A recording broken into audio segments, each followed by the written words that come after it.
ஒரு அண்ணாமலை அல்ல, 1000 அண்ணாமலைகள் உருவெடுத்தாலும் தமிழகத்தை பொறுத்தளவில் திராவிட மாடல் ஆட்சிதான் மாண்புமிகு தமிழக முதல்வர் தொடர்ந்து கோலேச்சுவார். ஐயா இன்பா ஐயாவையும் அடுத்து முதலமைச்சர் ஆக்கிட்டு அந்த குடும்பம் தவிர வேற யாரும் ஆக்கப்படாதீங்க.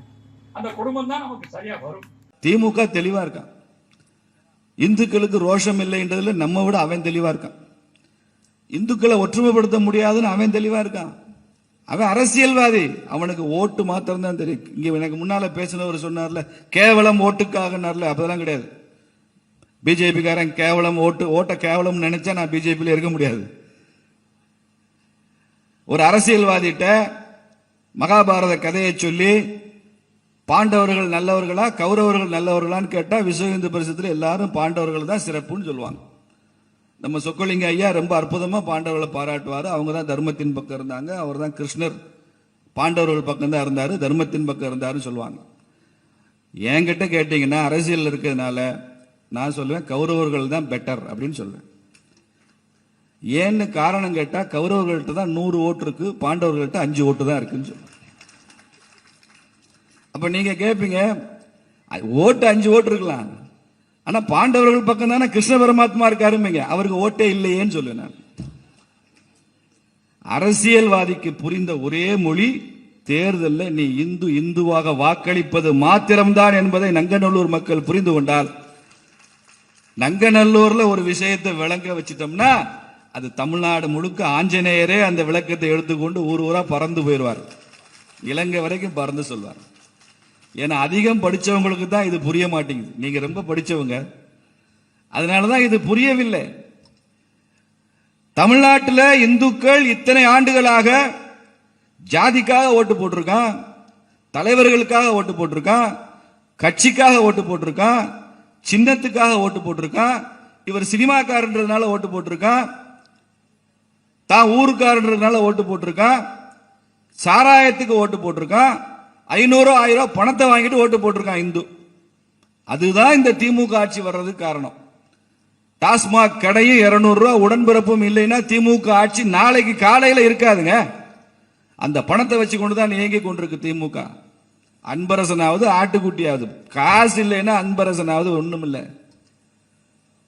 நாம் என்ன சொல்கிறோம், ஒரே ஒரு தேர்தலில் இந்துவா ஓட்டு போடுறான்னு சொல்றோம். அத்தனை பேருக்கும் ஒரு தேர்தலில் ஓட்டு போடு, ஏன் போட மாட்டியா நீ? ஜாதிக்கு போடுற, சாராயத்துக்கு போடுற, தலைவருக்கு போடுற, சினிமாக்காரனுக்கு போடுற, கட்சிக்கு போடுற, சின்னத்துக்கு போடுற. நாங்க 4 தலைமுறை இந்த சின்னத்துக்கு தான் ஓட்டு போடுவோம். அதனாலதான் நாசமா போச்சு தமிழ்நாடு. ஒரு தேர்தலில் இந்துவா ஓட்டு போட்டா திமுக காரன் எப்படி பேசுவானா? அதுதான் பேச்சு. சனாதனத்தை ஒழிப்பேன் என்று சொல்கிற தைரியம் உதயநிதி ஸ்டாலினுக்கு வருமா இந்துவா ஓட்டு போட்டா? இந்த உணர்வு இருக்கணுங்க. முதல்ல உணர்வு இருந்தா தாங்க ஒற்றுமை. ஒற்றுமையை பற்றியே பேச வேண்டியதில்லை. உணர்வு இருந்தா ஒற்றுமை வரும். தஞ்சாவூர் டெல்டா பக்கம் போனீங்கன்னா, நாகப்பட்டினம் டெல்டா பக்கம் இந்த வருஷம் நெல் பயிரிடணுமா வேண்டாமா, ஒரு போகத்தோட நிறுத்தி கொள்வோமா இல்ல 2 போகம் போவோமா, இப்படிலாம் அவங்க எப்ப தெரியுமா முடிவெடுப்பாங்க? மேட்டூர் அணையில டேம்ல தண்ணி எத்தனை அடி இருக்குன்னு பார்ப்பான். 125 அடி தண்ணி நிரம்பி வழியுதுன்னா டெல்டால ஒரு முடிவு எடுப்பாங்க. இல்லைங்க இந்த வருஷம் மழை குறைவுங்க, 100 அடி தான் தண்ணி இருக்குன்னா அதுக்கேற்ற மாதிரி முடிவு எடுப்பாங்க. ரொம்ப குறைஞ்சிருச்சு, குடிநீருக்கே பற்றாக்குறை, 70 அடி தான் இருக்கு மேட்டூர் டேம் தண்ணி, விவசாயமே பண்ண வேணான்னு முடிவு எடுத்துறான். அவன் ஊர்ல மழை பெய்தால் கூட, தஞ்சாவூர் டெல்டால மழை பெய்தால் கூட அவனுக்கு தெரியும் இந்த மழை 1 நாள் 2 நாள் தான். மேட்டூர் டேம்ல இருந்து தண்ணி வந்தாதான் இங்க விவசாயம் நடக்கும். எப்படி விவசாயிகள் மேட்டூர் அணையின் நீர்மட்டம் எவ்வளவு என்பதை பார்த்து பார்த்து தெரிந்து கொண்டு அவர்கள் விவசாயம் செய்கிறார்களோ, அதை போல தாங்க அரசியல்வாதியோ, பத்திரிகையோ, நீதித்துறையோ, சட்டமோ, காவல்துறையோ இந்துக்களின் உணர்வு மட்டம் என்ன என்று தெரிந்து கொண்டுதான் அவங்க நடவடிக்கை எடுப்பாங்க. இந்துக்களின் உணர்வு மட்டம் குறைவாக இருந்தால் எந்த நடவடிக்கையும் இருக்காது, எதுவுமே இருக்காது. திமுக கூட்டத்துக்கு நீங்க போனா 200 ரூபாய் உங்களுக்கு பணம் கொடுப்பான். இங்க விஹெச்பி பொறுப்பாளர் அறிவிக்கிறாரு, முடிஞ்ச உடனே 200 ரூபாய் பணம் கொடுத்துட்டு போ அப்படின்னு சொல்றாங்க. அங்கே போனா கூட்டத்துக்கு கூப்பிடும் போதே வேன்ல பிரியாணி வாசம் கம கமன்னு இருக்கும். இங்கே வந்தா முடிஞ்சதுக்கு அப்புறம் உங்களுக்கு உணவு பிரசாதம் இருக்குன்னு சொல்றாரு. சொல்லும் போதே பிரசாதம்னா அது என்ன தயிர் சாதமா இருக்கும், இல்லைன்னா லெமன் சாதமா இருக்கும், அவ்வளவுதான் இருக்கும். அப்படி கோழி பிரியாணியும் குவாட்டரும் இல்லாமல் கூடுகிற கூட்டம் நங்கநல்லூர்ல நடக்கிறது என்றால், நிகழ்ச்சி வருவதற்கு 200 ரூபாய் பணம் இல்லைங்க, அந்த உடன்பிறப்புகள் நாங்கள் இல்ல, வந்து கேட்டுவிட்டு நாங்கள் தர்மரக்ஷர் நிதி கொடுப்போம் என்று சொல்ற ஒரு கூட்டம் இருக்கிறது என்றால், அப்படி ஒரு கூட்டத்தை RSSனால, இந்து முன்னணினால, விஸ்வ இந்து பரிஷத்தினால மாத்திரம்தான் இந்த தமிழ்நாட்டை நடத்த முடியும் என்பதை இந்த பொதுக்குழு கூட்டம் நிரூபித்துக் கொண்டிருக்குதுங்க. இது சாதாரண மாற்றம் இல்லை, சாதாரண விஷயம் இல்லை. இன்னைக்கு இந்து ஒற்றுமையை பற்றி நாம் பேசிக் கொண்டிருக்கிறோம். ஹிந்து ஒற்றுமை வர வேண்டும் என்றால் முதல்ல ஹிந்து உணர்வு வரணும். உணர்வு இருந்தா தான் ஒற்றுமையே வரும். ஹிந்துவுக்கு உணர்வு இல்லை என்று சொல்லவே முடியாது. இந்துவுக்கும் உணர்வு இருக்கு. உப்பு போட்டு திங்கிறவன் தான் இந்து. தன் ஊரை பற்றி யாராவது குறை சொன்னா கோபம் கொப்பளித்துக் கொண்டு வருகிறது. நங்கநல்லூர்காரெல்லாம் சரியில்லைன்னு யாராவது சொல்லிவிட்டான்னு வச்சுங்க, கோபம் கொப்பளித்துக் கொண்டு வருகிறது. தான் சார்ந்த ஜாதியை பற்றி யாராவது சொல்லிவிட்டா, குறை சொல்லிவிட்டா, அவ்வளவுதான், கோபம் கொப்பளித்துரும். என்ன வேணாலும் பார், 2ல 1 பார். என் வீட்டை குறை சொல்லுகிறான், கோபம் வருகிறது. என் குடும்ப உறுப்பினர்களை பற்றி குறை சொல்லிட்டான், கோபம் வருது. நம்ம சகோதரிகள்லாம் யாராவது வீட்டுக்காரர வீட்டுக்குள்ள படுத்தி வைப்பாங்க, அது வேற. வெளியில யாராவது வீட்டுக்காரரை குறை சொல்லிட்டா விட மாட்டாங்க. என் புருஷனையா குறை சொன்ன 2ல 1 பண்ணிடுறேன் பார். கோபம் வருது இல்ல, உணர்வு இருக்கிறதுனால தான் அந்த கோபம் வருது. நமக்காக 8300 கோடி ரூபாய் மதிப்பு இருக்கக்கூடிய திட்டங்களை கொடுப்பதற்காக பிரதமர் இலங்கையிலிருந்து நேராக டெல்லிக்கு போகாம தமிழ்நாட்டுக்கு வந்திருக்கிறார். அப்படி இருக்கும் பொழுது பிரதமரை வரவேற்க வேண்டியது மாநிலத்தினுடைய, நம்முடைய பிரதிநிதியாக இருக்கக்கூடிய முதல்வர் அவருடைய தலையாய கடமை. ஆனால் முதல்வர் அவர்கள் இதில் அரசியல் செய்து, ஏன்னா வெயில் ராமேஸ்வரத்தில் அதிகமாக இருக்குன்னு ஊட்டிக்கு போயிட்டார். ராமேஸ்வரத்தில் வெயில் 40 டிகிரி, நல்ல வெயில். அதனால் முதலமைச்சர் அவருக்கு வெயில் தாங்காதாட்டு இருக்கு. அதனால் நேராக வண்டியை ஊட்டிக்கு வர்றா அப்படின்னு சொல்லிட்டு ஊட்டி குளிரில் போய் இதமாக பதமாக இருக்கலாம்னு அங்கே போயிட்டார். அதனால் இதை பாரதிய ஜனதா கட்சி நாங்கள் வன்மையாக கண்டிக்கின்றோம். ஏன்னா முதல்வர் தன்னுடைய கடமையை செய்ய இன்று தவறிவிட்டார். பிரதமருக்கு அவர் அந்த மரியாதையை கொடுத்திருக்கணும். நம்முடைய தமிழ்நாட்டிற்கு வந்த பிரதமர், தமிழக மக்களுக்காக இந்த பணிகளை செய்வதற்காக வந்திருக்கக்கூடிய பிரதமரை நம்முடைய முதல்வர் அவர்கள் அவமானப்படுத்தியிருக்கிறார். அதற்கு நம்முடைய முதல்வர் அவர்கள் மன்னிப்பு கேட்கணும், தமிழக மக்கள்கிட்ட மன்னிப்பு கேட்கணும். இது முதல். இரண்டாவது, ஊட்டியில் போய் உட்கார்ந்துக்கிட்டு அங்கிருந்து அரசியல் பேசுறார். என்ன அரசியல்? இங்க வந்திருக்கக்கூடிய பிரதமர் டீலிமிட்டேஷனை பத்தி பேசணும், தொகுதி மறுசீராய்வை பத்தி பிரதமர் பேசணும். பேசினா பிரதமருடைய வண்டியை நான் டேக் ஆஃப் ஆகவே விட மாட்டேன் அப்படிங்கிற மாதிரி பேசிட்டு இருக்கார். முதல்வர் அவர்கள் நன்றாக உணர்ந்து கொள்ள வேண்டும். அவர் நடத்தக்கூடிய தொகுதி மறுசீரமைப்பு நாடகம் என்பதை தமிழக மக்கள் பார்த்து, இது நாடகம் என்பதை முழுமையாக உணர்ந்து விட்டார். தொகுதி மறுசீரமைப்பு எப்ப வருமோ, எப்ப சொல்ல போறாங்களோ அன்னைக்கு தெரியும். தொடர்ந்து பாரதிய ஜனதா கட்சி நாம் என்ன சொல்றோமோ அதே போல ப்ரோரேட்டா பேசிஸ்ல இருக்கும். யாருக்கும் இன்னைக்கு இந்தியாவில் இருக்கக்கூடிய எந்த மாநிலத்திற்கும் ஏற்றம் இருக்காது, இறக்கம் இருக்காது. அதே ப்ரொபோர்ஷனேட் ரெப்ரசன்டேஷன்ல இருப்பாங்க.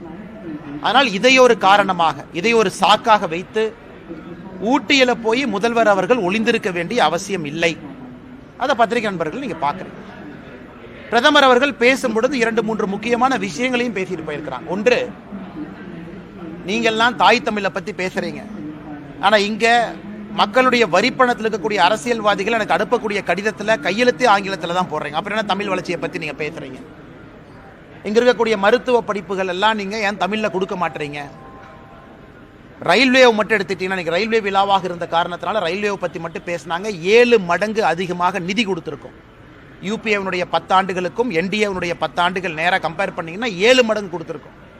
அப்படி இருந்து தமிழகத்தில் சில அரசியல்வாதிகள் முழு நேரமாக அலுவதை மட்டுமே வேலையா வச்சிருக்கிறாங்க. இதையெல்லாம் பிரதமர் அவர்கள் இன்று சுட்டி காட்டி பேசி இருக்கிறாங்க. அதனால் முதல்வர் அவர்கள் தன்னை திருத்திக் கொள்ள வேண்டும். மாநிலத்தினுடைய நலன அக்கறை இருந்தால் முதல்வர் அவர்கள் இன்று வந்திருக்கணும், வரல. அதனால் அடுத்த முறை அந்த தவறு செய்யாம தமிழகத்தினுடைய நலனுக்கு முதல்வர் அவர்களும் துணை இருக்க வேண்டும் என்கின்ற வேண்டுகோளை வைக்கிறோம். அதே போல இந்திரா காந்தி அம்மையாரை பற்றி கலைஞர் கருணாநிதி ஐயா பேசிய பேச்சுக்கெல்லாம் தொகுத்து பார்ப்போம். இந்திரா காந்தி அம்மையார் அவர்களை பற்றி எவ்வளோ மோசமாக பேசினாங்க. நேருவின் மகளை இந்திராவே வான்னு சொன்னாங்க. இன்னைக்கு இவர்கள் மற்ற கட்சிக்கு கூட்டணியை பற்றி பாடம் எடுப்பது வியப்பாக இருக்கிறது. எல்லோரும் மக்கள்கிட்ட கேட்கறது, நீட்டு ரகசியம் இருக்குன்னு ஆட்சிக்கு வந்தீங்களே, என்ன ரகசியம்? 4 வருஷம் கழிச்சு என்ன ரகசியம்? அந்த ரகசியம் கிடையாது. மாண்புமிகு ஜனாதிபதி கிட்ட அனுப்பின நீட் பில்லும் ரிஜெக்ட் ஆகி திரும்ப வந்திருக்கு அசம்பிளியினுடைய ரெசல்யூஷன். அதற்கெல்லாம் பதிலளிக்க முடியாத மாண்புமிகு முதலமைச்சர் அவர்கள் உப்பு சப்பு இல்லாத காரணங்கள் எல்லாம் முன்வைத்து மற்ற கட்சிகள் எப்படி கூட்டணி அமைக்க வேண்டும் என்பதை பற்றி பேசுறாருன்னா எவ்வளவு வேலை இல்லாமல் நம்முடைய முதலமைச்சர் இருக்காருன்னு பாருங்க. அதனால் முதலமைச்சர் அவருக்கு வெயில் தாங்காதாட்டு இருக்கு. அதனால் நேராக வண்டியை ஊட்டிக்கு வர்றா அப்படின்னு சொல்லிட்டு ஊட்டி குளிரில் போய் இதமாக பதமாக இருக்கலாம்னு அங்கே போயிட்டார். அதனால் இதை பாரதிய ஜனதா கட்சி நாங்கள் வன்மையாக கண்டிக்கின்றோம். ஏன்னா முதல்வர் தன்னுடைய கடமையை செய்ய இன்று தவறிவிட்டார். பிரதமருக்கு அவர் அந்த மரியாதையை கொடுத்திருக்கணும். நம்முடைய தமிழ்நாட்டிற்கு வந்த பிரதமர் தமிழக மக்களுக்காக இந்த பணிகளை செய்வதற்காக வந்திருக்கக்கூடிய பிரதமரை நம்முடைய முதல்வர் அவர்கள் அவமானப்படுத்தியிருக்கிறார். அதற்கு நம்முடைய முதல்வர் அவர்கள் மன்னிப்பு கேட்கணும், தமிழக மக்கள்கிட்ட மன்னிப்பு கேட்கணும். இது முதல். இரண்டாவது, ஊட்டியில் போய் உட்கார்ந்துக்கிட்டு அங்கிருந்து அரசியல் பேசுறார். என்ன அரசியல்? இங்க வந்திருக்கக்கூடிய பிரதமர் டீலிமிட்டேஷனை பத்தி பேசணும், தொகுதி மறுசீராய்வை பத்தி பிரதமர் பேசணும். பேசினா பிரதமருடைய வண்டியை நான் டேக் ஆஃப் ஆகவே விட மாட்டேன் அப்படிங்கிற மாதிரி பேசிட்டு இருக்கார். முதல்வர் அவர்கள் நன்றாக உணர்ந்து கொள்ள வேண்டும். அவர் நடத்தக்கூடிய தொகுதி மறுசீரமைப்பு நாடகம் என்பதை தமிழக மக்கள் பார்த்து இது நாடகம் என்பதை முழுமையாக உணர்ந்து விட்டார். தொகுதி மறுசீரமைப்பு எப்ப வருமோ, எப்ப சொல்ல போறாங்களோ அன்னைக்கு தெரியும். தொடர்ந்து பாரதிய ஜனதா கட்சி நாம் என்ன சொல்றோமோ அதே போல ப்ரோரேட்டா பேசிஸ்ல இருக்கும். யாருக்கும் இன்னைக்கு இந்தியாவில் இருக்கக்கூடிய எந்த மாநிலத்திற்கும் ஏற்றம் இருக்காது, இறக்கம் இருக்காது. அதே ப்ரொபோர்ஷனேட் ரெப்ரசன்டேஷன்ல இருப்பாங்க. ஆனால் இதை ஒரு காரணமாக, இதை ஒரு சாக்காக வைத்து ஊட்டியில போய் முதல்வர் அவர்கள் ஒளிந்திருக்க வேண்டிய அவசியம் இல்லை. பிரதமர் அவர்கள் பேசும்பொழுது 2-3 முக்கியமான விஷயங்களையும் பேசிட்டு போயிருக்கிறாங்க. ஒன்று, நீங்கள்லாம் தாய் தமிழை பத்தி பேசுறீங்க, ஆனா இங்க மக்களுடைய வரிப்பணத்தில் இருக்கக்கூடிய அரசியல்வாதிகள் எனக்கு அனுப்பக்கூடிய கடிதத்தில் கையெழுத்தே ஆங்கிலத்தில் தான் போடுறீங்க. அப்புறம் என்ன தமிழ் வளர்ச்சியை பற்றி நீங்கள் பேசுகிறீங்க? இங்கே இருக்கக்கூடிய மருத்துவ படிப்புகள் எல்லாம் நீங்கள் ஏன் தமிழில் கொடுக்க மாட்டீங்க? ரயில்வேவை மட்டும் எடுத்துட்டீங்கன்னா, இன்னைக்கு ரயில்வே விழாவாக இருந்த காரணத்தினால ரயில்வேவை பற்றி மட்டும் பேசினாங்க. 7 மடங்கு அதிகமாக நிதி கொடுத்துருக்கோம். யூபிஏனுடைய 10 ஆண்டுகளுக்கும் என்டிஏனுடைய 10 ஆண்டுகள் நேராக கம்பேர் பண்ணிங்கன்னா 7 மடங்கு கொடுத்துருக்கோம். அப்படி இருந்து தமிழகத்தில் சில அரசியல்வாதிகள் முழு நேரமாக அழுவதை மட்டுமே வேலையாக வச்சிருக்கிறாங்க. இதையெல்லாம் பிரதமர் அவர்கள் இன்று சுட்டி காட்டி பேசி இருக்கிறாங்க.